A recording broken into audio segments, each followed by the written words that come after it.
प्रिय विद्यार्थियों, हिंदी साहित्य BA तृतीय वर्ष प्रथम प्रश्न पत्र के अंतर्गत मलिक मोहम्मद जायसी का व्याख्या भाग हम पढ़ रहे हैं। आज हम पद संख्या 16 से प्रारंभ करेंगे। जिन विद्यार्थियों ने पिछले वीडियोस नहीं देखे हैं वे अवश्य देख लें, बार बार उनसे ये कह रहा हूँ मैं। और आप चैनल को सब्सक्राइब कर लें, वीडियो को पूरा देखें और साथ ही लाइक एवं शेयर भी करें। मैं आपको बता दूं कि ये दो पद बहुत ही महत्वपूर्ण है और इस वीडियो को आप अंत तक देखिएगा जिससे कि आप इन्हें समझ पाएं। तो हम प्रारंभ करते हैं पद संख्या 16 से। पुनि आए सिंघलगढ़ पासा, का बरनो जनु लाग अकासा, तरहि करहि बासुकी के पीठी, ऊपर इंद्र लोक पर दीठी, परा खोह चहु दिसी अस बांका, कांपई जांग जाई नहीं झांका, अगम असूज देखी डर खाई, करे सो सपत पता रही जाई, नव पौरी बांकी नवखंडा, नवी जो चढ़े जाई बरहंडा, कंचन कोटि जरे नग सीसा, नखत ही भरी बीजू जनु दीसा, लंका चाही ऊंच गढ़ ताका, निरिख न जाई दीठी तन थाका, हिय न समाई दीठी नहीं, जानहूं ठाड़ सुमेर, कह लगी कहाँ ऊंचाई, कह लगी बरनी फेर। ये आपका पद है। इसका प्रसंग वही है कि प्रस्तुत पंक्तियां मलिक मोहम्मद जायसी रचित पद्मावत के सिंहल द्वीप वर्णन खंड से ली गई है और इन पंक्तियों में सिंहल द्वीप के गढ़ का वर्णन किया गया है। गढ़ यानी किला, वहां का जो किला है उसका वर्णन किया गया है। कुछ शब्द हम देख लेते हैं जो आपको शायद कठिन लग सकते हैं, उस पर हम चर्चा कर लेते हैं पहले। जैसे कि पहला शब्द है बरनो। सबसे पहले आया था ना का बरनो, तो बरनो यानी वर्णन करना। आकाशा यानी आकाश, कुछ शब्द तो कॉमन है। तरही यानी तल, पोरी पीठी यानी पीठ, पीठी का मतलब होता है पीठ, दीठी अर्थात दृष्टि, करहीन अर्थात कच्छप यानी कछुआ, खोह का मतलब होता है खड्डा, खड्ग, सपत यानी शपथ, पता रही यानी पाताल, नवपौरी अर्थात 9 सीढ़ियां, नवखंडा यानी 9 मंजिलें, 9 मंजिलें, बीजू यानी बिजली। और अब देख लेते हैं व्याख्या। कवि जायसी प्रस्तुत पंक्तियों में सिंहल द्वीप के गढ़ का वर्णन करते हुए कहते हैं कि फिर सिंहल द्वीप के गढ़ के निकट आए उसका वर्णन कैसे करें, उसका वर्णन करना संभव नहीं। का बरनो यानी इसका वर्णन करना संभव नहीं है। इतना ऊंचा है कि मानो आकाश को छू रहा है। उसका तल कच्छप और वासुकी नाग की पीठ पर टिका हुआ है और उसकी ऊंचाई इतनी है कि वह ऊपर इंद्रलोक तक पहुंच जाता है, उसकी दृष्टि है। इसके चारों ओर गहरी खाइयां हैं, बाकी खाइयां हैं, उसमें झांका भी नहीं जा सकता, डर के मारे पैर कांपने लगते हैं। खाइयां इतनी गहरी हैं कि वे अगम है, अगम का मतलब जहां पर जाया न जा सके, और असुज है कि देखकर ही डर लगता है।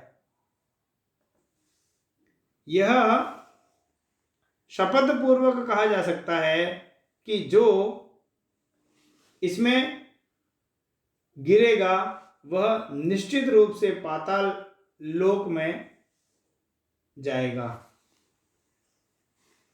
यानी उन खाइयों में जो एक बार गिर जाएगा वो ठीक पाताल तक पहुंच जाता है।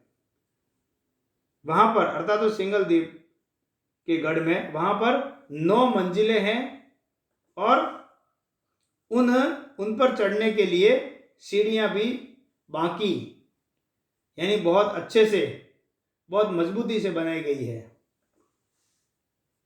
जो इन 9 खंडों पर चढ़ जाए तो वह सीधा ब्रह्मांड में पहुंच जाता है। किला सोने से निर्मित है और उसमें नग तथा शीशे जड़े हुए हैं।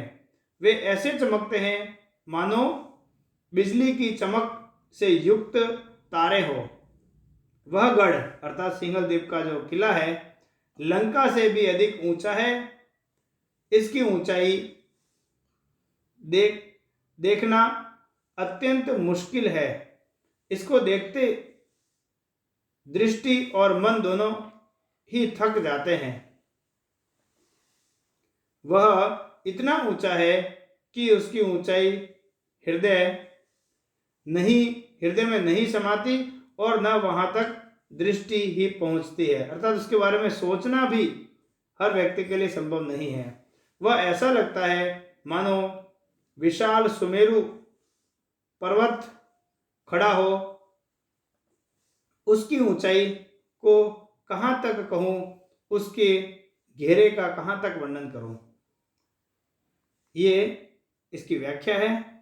विशेष में तो आप लोग जो श्रुति की बात है वो सामान्य है, अनुप्रास अलंकार है, उत्प्रेक्ष अलंकार है। इसके अलावा अतिशयोक्ति अलंकार का भी इसमें प्रयोग किया गया है। ये 3 अलंकार आप बता सकते हैं इसमें। और दोहा चौपाई शैली है जिसको हम कड़वक कहते हैं। साथ ही अवधि भाषा का प्रयोग हुआ। ये बातें तो सामान्य है। अब यहाँ पर एक पंक्ति आई थी, नव पौड़ी बाकी नवखंडा। ये देखने योग्य है। नवहु जो चढ़े जाय बरहंडा, ये जो पंक्ति है इसमें जायसी की साधना पद्धति में हठ योग की क्रियाओं का वर्णन हुआ है। हमने भी जब पिछले कक्षाओं में आपने पढ़ा होगा या हमने बीए वगैरह में बीए से पहले भी 12वीं वगैरह जो आपकी कक्षा है उसमें भी इस प्रकार का योगात्मक क्रियाओं का वर्णन कबीर के पदों में आपको या कबीर के दोहों में देखने को मिलता है। तो यहाँ पर भी हठ योग है। कुंडलिनी जागरण की जो बात है वो इन्होंने सूफी मत के अनुसार कही है। उपयुक्त पंक्ति में साधक द्वारा 9 द्वारों को साधकर 10वें द्वार अर्थात ब्रह्मरंध्र तक कुंडलिनी के ले जाने का संकेत है इन पंक्तियों में। तो ये आपका पद है। अब हम देखते हैं पद संख्या 17। नितिगढ़ बाँच चले शशि सूरऊ, नहीं नाहिन होय बाजीरथ चूरू, पौर नवो बज के साजी, सहस सहस तह बैठे पाजी, फिर ही 5 कोतवार सुबोरी, कापे पाव चपत वही पोरी, पोर ही पोरी सिंह गढ़ी काढ़े, डर ही लोग देखी तह ठाड़े,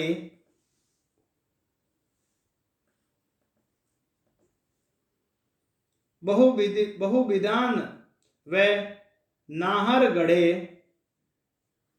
जनु गाजही चाही सिर चढ़े,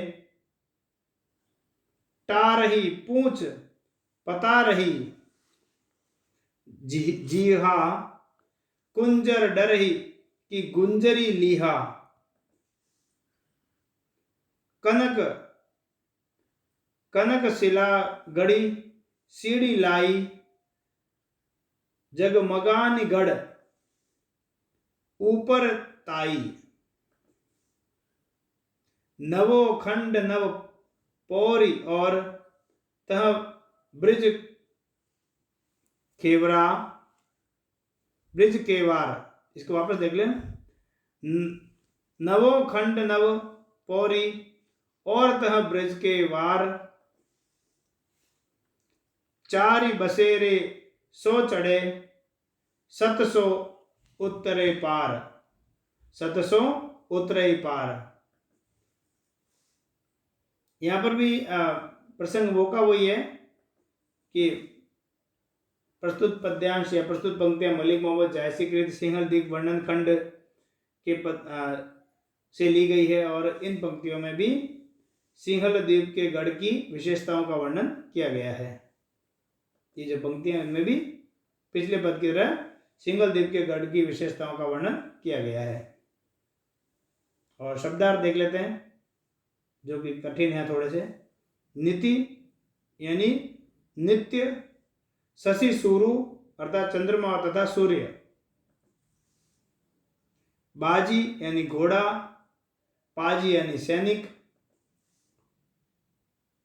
5 कोतवार यानी 5 शासक, कोटपाल जिसको हम कहते हैं, पौरी यानी सीढ़ी, जीहा यानी जीभ, कुंजर यानी हाथी, गुंजरी यानी गरजकर, लोहा यानी पकड़ना, लिहा भी कहते हैं।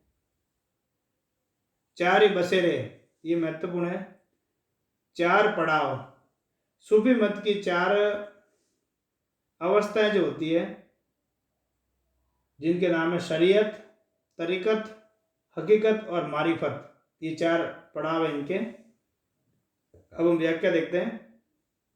कवि जैसे उक्त पंक्तियों में सिंहल द्वीप के गढ़ की विशेषताओं का वर्णन करते हुए कहते हैं कि गढ़ की ऊंचाई इतनी अधिक है कि सूर्य और चंद्रमा भी प्रतिदिन गढ़ से बचकर विचरते हैं। यदि वो ऐसा न करें तो उनके घोड़े व रथ दोनों चूर चूर हो जाएं। यह अतिशयोक्ति अलंकार है, जैसा कि आप जानते हैं। इसकी हम विशेष टिप्पणी के समय चर्चा करेंगे। जो नवद्वार है वे विविध प्रकार से सुसज्जित हैं। वहां सहन अर्थात सहस्त्र सेनाएं बैठी हुई है और वो सेना उन द्वारों की रक्षा कर रही है।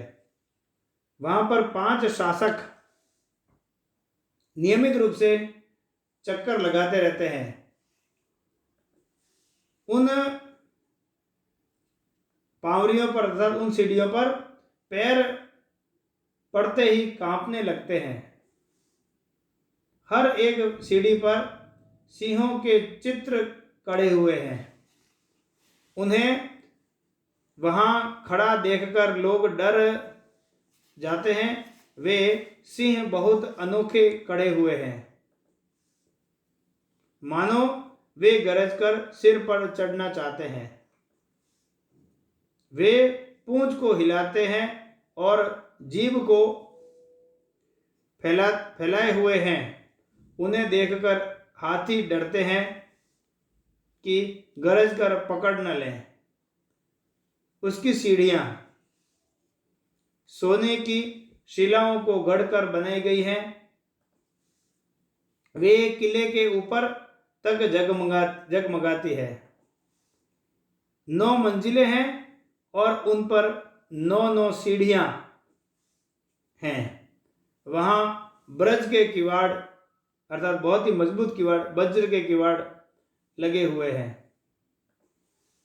उस पर 4 पड़ाव डालकर चढ़ना चाहिए। जो सत्य पर आरूढ़ होकर चढ़ता है वह इसके पार पहुंच जाता है। टिप्पणी, जैसा कि मैंने बताया, अनुप्रास, अतिशयोक्ति और तथा उत्प्रेक्षा अलंकार यहाँ भी है। और दूसरा बिंदु है वो भी सेम है, दोहा चौपाई शैली का प्रयोग है, अवधि भाषा की योजना है, अवधि भाषा का प्रयोग है। जायसी ने इस पद में हठ योग जो हमारा है, हठ योग का सिद्धांत है पिछले पद की तरह के साथ रूपक बांधकर सिंहल के गढ़ का वर्णन किया है। जायसी ने षट चक्र के भेदन स्थान पर नव द्वार इंद्रियों को पहरेदार काम, क्रोध, मद, लोभ, मोह को कोतवाल व सुषुम्ना जो नाड़ी है हमारी, सुषुम्ना को सीढ़ी आदि कहकर अपनी बात स्पष्ट करने की कोशिश की है। सूफी मत का जो हठ योग है वो हमारे नाथपंथी या कबीर हठ योग से थोड़ा सा भिन्न है, लेकिन मूल बात एक ही है, कुंडलिनी जागरण। सूफी का समन्वय करते हुए जायसी, यानी हठ योग और सूफी मत का संबंध करते हुए जायसी ने 4 बसेरे के द्वारा सूफी पद्धति के जो 4 पड़ाव हैं, जिसके बारे में हमने चर्चा की थी, और इन 4 अवस्थाओं को शरीयत, हकीकत और मारिफत, शरीयत, हकीकत, तरीफत और मारिफत, इनके नाम है। अवस्थाओं को शरीयत, हकीकत, तरीकत और मारिफत का संकेत किया है। ये 4 हमारे पड़ाव हैं, यानी ये दोनों पद जो है वो हठ योग की क्रियाओं का संकेत करते हैं। जो सूफी साधना के 4 पड़ाव है, 4 अवस्थाएं हैं, शरीयत, तरीकत, हकीकत और मारिफत, इनकी चर्चा इसमें की गई है। तो आप लोग इसी प्रकार से अपना अध्ययन जारी रखें। धन्यवाद।